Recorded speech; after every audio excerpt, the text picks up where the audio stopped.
15 জন যাত্রী নিয়ে ভেঙে পড়ল কলম্বিয়ার বিমান। মৃত্যু হয়েছে ক্রু সহ বিমানে থাকা সব যাত্রীরই।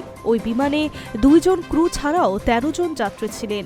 যাত্রীদের মধ্যে একজন সেখানকার নির্বাচিত জনপ্রতিনিধি। জানা গিয়েছে, ফ্লাইটটি সীমান্তবর্তী শহরে কুকুটা থেকে ভেনেজুয়েলার সীমান্তে অবস্থিত ওকানা যাচ্ছিল।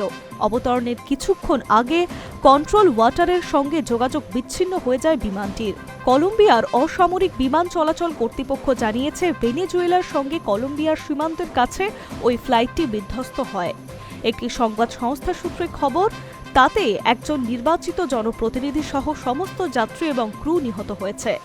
মৃতদের মধ্যে আছেন আরও এক রাজনীতিবিদ। তিনি আসন্ন নির্বাচনে লড়াইয়ের জন্য প্রস্তুতি নিচ্ছিলেন। উল্লেখ্য, কুকুটা অঞ্চলটি পাহাড়ি এলাকায়। সেখানকার আবহাওয়াও অত্যন্ত পরিবর্তনশীল।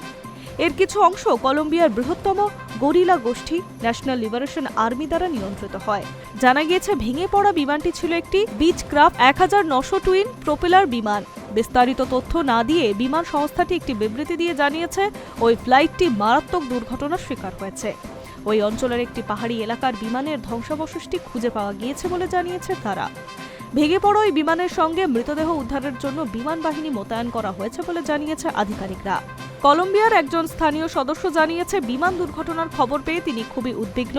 ওই বিমানে তার সহকর্মী ছিলেন। যে সহকর্মী ছিলেন তিনি আসন্ন নির্বাচনের প্রার্থী বলে জানা গিয়েছে। High news network.